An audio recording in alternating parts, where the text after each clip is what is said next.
This is Tim Urban from Tacoma Golf, and Tim Urban is a great golfer. He's trying to shoot around 72. We can track what he's doing right and what he's doing wrong by looking at statistics that tell us the story at the end of the round. We need to have 12 greens in regulation. 6 of those greens in regulation, we need to be inside 20 feet, and we need to convert 3 of those inside 20 feet for bird skis. Of the 6 greens we miss, we need to get up and down 3 out of 6 times. Along the way, I'm going to introduce you to the Sidekick 6 stats as well, which are going to give us a complete story of where Tim is going wrong to slash those extra shots.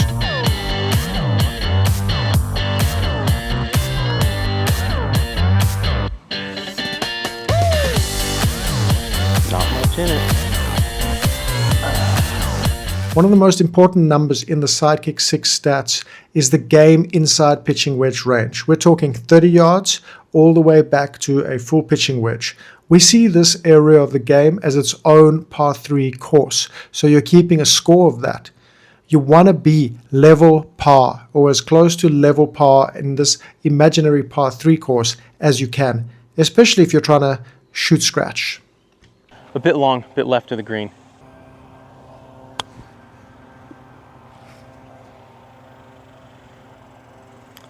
It's going to be just outside left.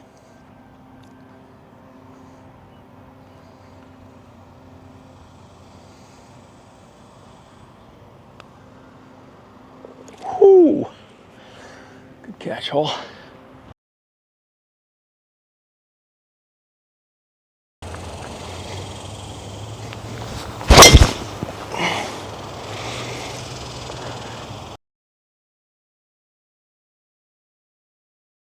In the Sidekick 6 stats, we have a stat called out of position shot, and very often it's out of position tee shots. This isn't quite there because Tim can still hit a normal shot from here, but if he were a little further back, he'd have those tree branches in his way, which means he has to hit a shot different than a normal shot. That means you're out of position. You have to change your shot shape and trajectory to finagle because you're out of position. Knock-on effect of an out-of-position shot is very often a difficult neck shot. In the Sidekick 6 stats, I like to track botched up and downs. Now, this is subjective. You have to decide yourself, is this easy or not? This, in my opinion, is a super easy up and down for Tim. He should be getting up and down 7, 8 out of 10 times from this position. Plenty of green to work with, not complicated, and let's see how he does.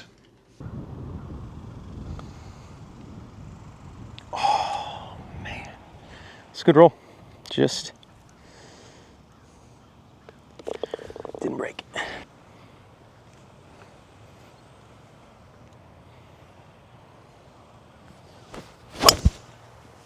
Oh, get down.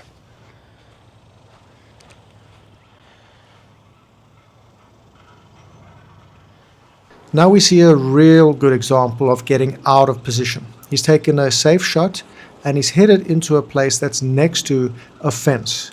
This is going to hinder his backswing, which means he cannot hit the shot he would like to hit, or that he could hit even just 2 meters or 2 yards to the right of that. That's out of position. So he has to lay up, which causes a more difficult neck shot. He takes his medicine, but then that difficult neck shot puts him inside a short-sided bunker. To play around 72, you really have to be in position, position, position. When you play your great rounds, you're in position, you're not 3-putting. When you're playing your rounds where you blow out a little bit, you're getting out of position and 3-putting.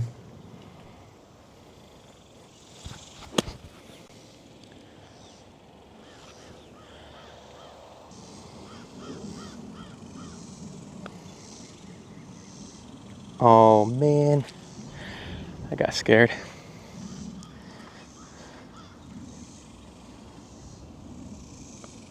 I know this is your video, Matt, but just so you know, this is a hole that every time I play it, I know that what I do off the tee here would probably drive you nuts.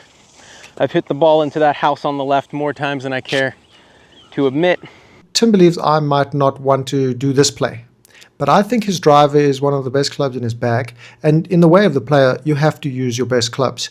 On this hole, we can see with that there's no real option here, besides hitting the driver. You just got to aim it further right, big dog. And that is what I normally do.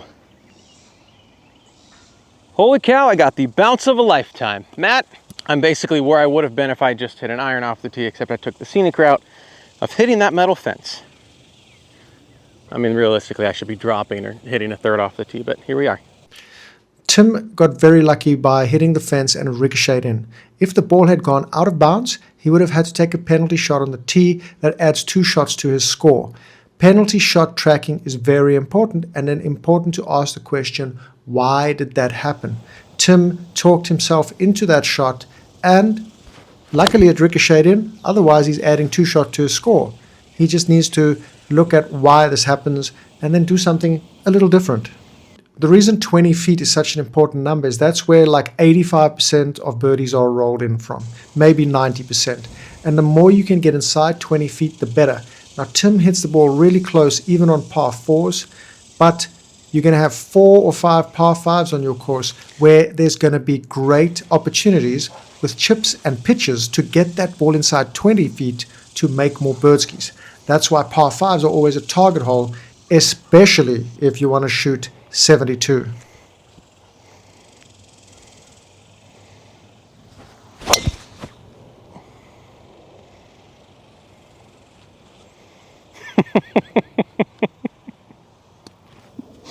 Here's a great example of an inside 20-foot shot with a pitch shot because he has a long drive. Now, we look at Tim and we think, man, yeah, of course, having a long drive is going to be much better for scoring.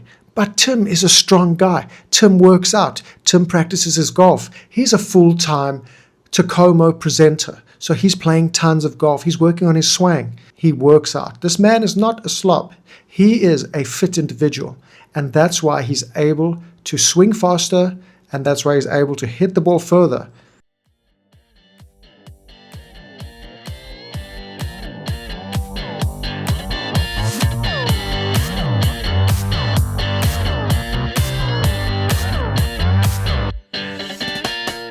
Boy, did I hammer that. I had lag on that putt. Telling people to hit the ball further, to lower their scores, doesn't help anything because players, often we're sitting behind a desk 5-6 days of the week. So let's not get envious. Let's say, yes, that's a great advantage, and then let's find a way for ourselves to score better.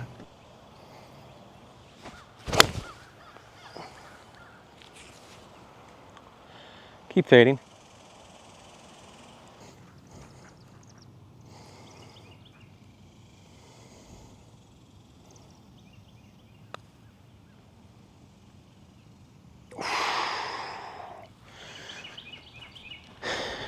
That harder than I wanted to and more left than I wanted to.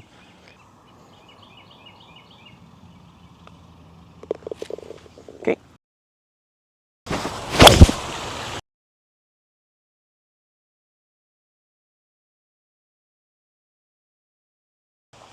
Oh man.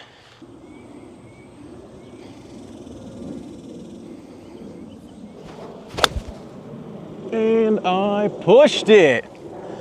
Where? Please spin. Okay.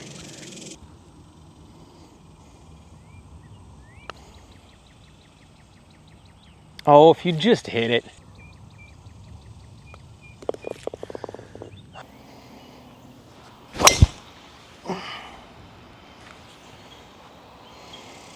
Well,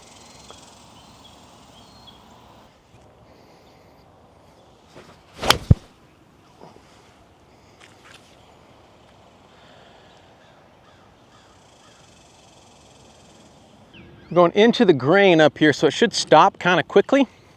I think I want to land this at least like a third of the way in onto the green, because I think it's gonna get some check, and I think it's going to stop pretty quickly.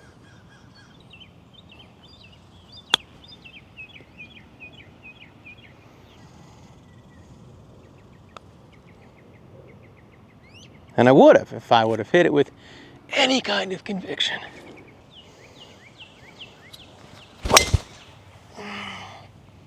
That's smoked. It's like 240 to this pin downwind, but it's only about 220 to get to the front of the green. It is kind of up a hill though. So what I'm going to do is I'm going to hit a 4-iron up there. Trying to go a little bit of a fade up this left side and kind of fade it in, because that's where I'd like to miss it, is on the left side if possible.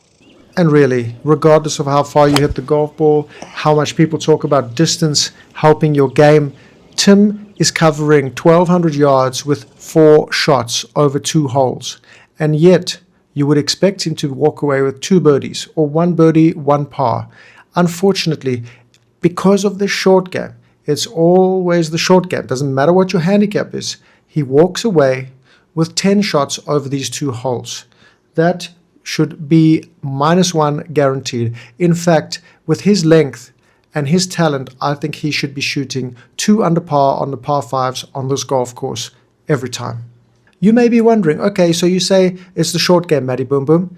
What about Tim? Well, Tim likes to rely too much, in my opinion, on one club around the greens, usually a 58 degree. I really believe that having a bump and run shot is very essential to playing great golf, even at low handicaps. I remember Pro Mo, a friend of mine, believing that 58 degree was perfect for every shot. Then he went to play in America on the PGA Tour and in qualifiers, and he saw a bunch of coaches. And what he came back and told me was that the 58 degree is not good for every shot. And he actually learned to flight the 58 degree 3 different ways, and more importantly, start using lower loft to bump and run the ball along the green. And that's a pro. I told Promo that, he didn't want to believe me, but then he learned that's the way of the player.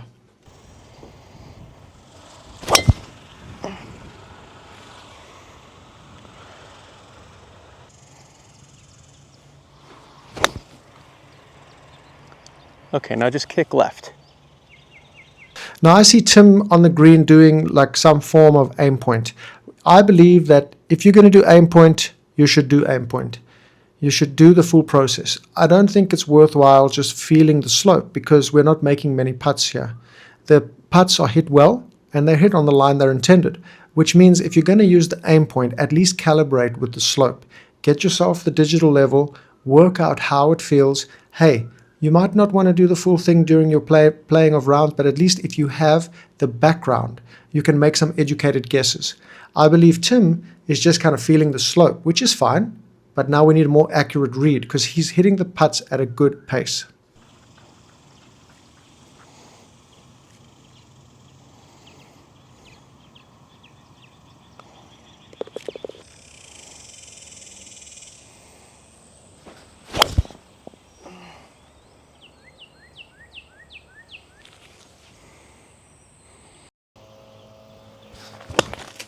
Oh, it's so bad.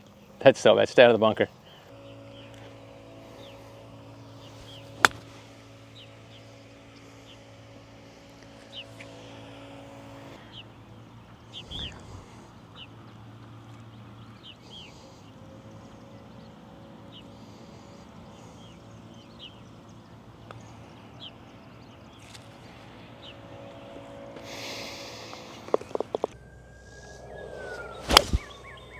Oh, not that far out to the right. I mean, it's safe, but...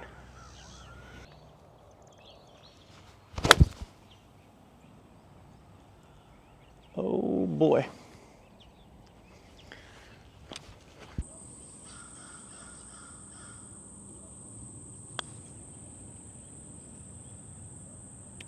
That's a good putt.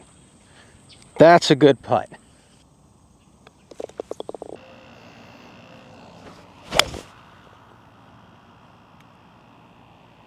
Boy!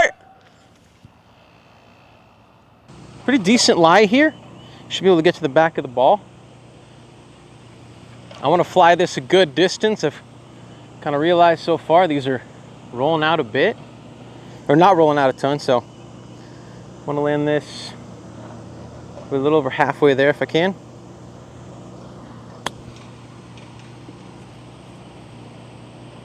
I really thought that was going to release more than that. Okay, so the reason I thought that was going to roll out more is because I knew it wasn't into the grain and there was going to be a little grass behind it, so when I hit it, it didn't have a ton of spin. And I knew it wasn't like dead into the grain, so that's why I thought it was going to release a bit more than that. It just didn't. So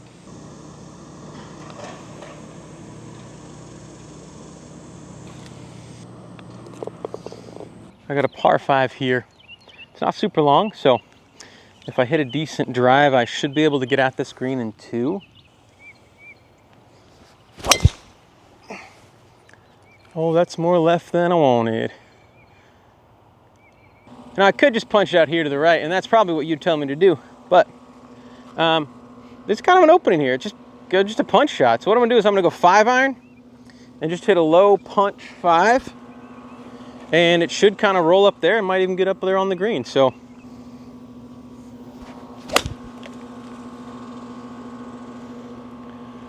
boy, did we ever do it. Now stop rolling. Well, no, stop rolling, stop rolling, stop rolling. It's on the green now. I've been a bit of a knucklehead this whole time. I keep leaving all my pitches short, but I have a 54-degree wedge. I've just been using the 58 the whole time. So I'm gonna change that up now. I'm gonna go with the 54. Really fluffy lie here, which should be good to go with a little less loft. So I'm gonna go 54 and try to fly at a good amount of this distance. It's a much thicker lie than I've had so far in these chips, but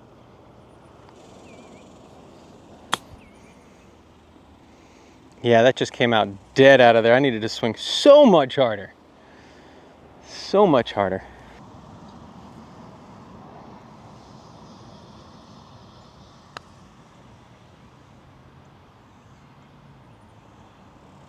Well, that's a really good putt. Oh man, really should be probably even par at least. Catch the left piece of the green. But I don't want a ton of rollout, because if it gets up over that hill, it's going to roll off that side of the green. So I am going to go 58.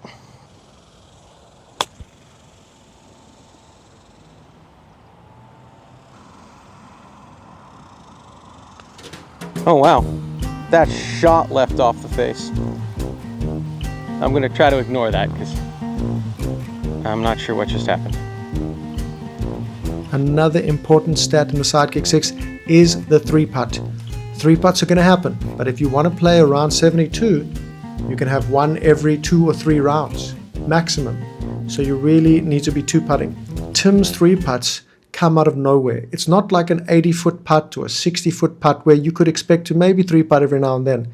They're not that long. And Timbo will just need to remove those 3-putts, and that's easy 2 shots around saved.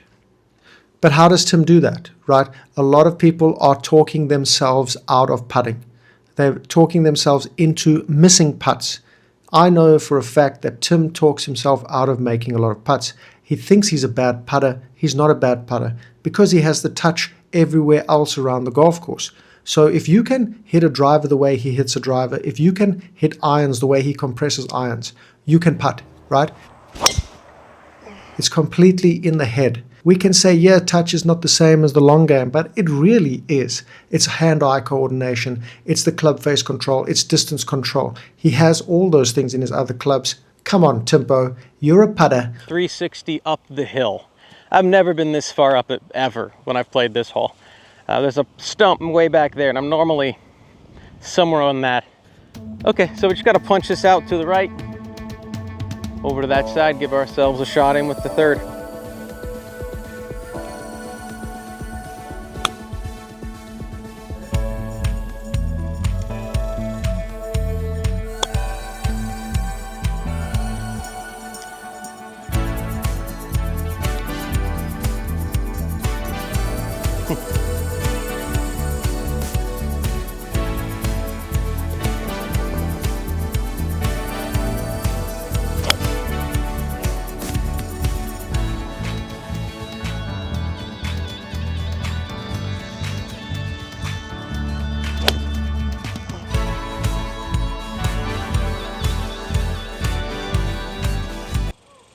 In the end, Tim hits 10 out of 18 greens. Okay, you need to bump that up. Okay, those are rookie numbers. You want to bump those numbers up. 1 out of 8 up and downs. Really, we need to be 50% at scratch or 72 level. Now 72 here is elite golf, right? Because this course slope rating is 74.9, 146, and we're talking 79 being a 3 handicap golf. If he was shooting 75, it's scratch golf, and if he shoots a 72, that's under par golf. But he can do it. I believe in him. Oh.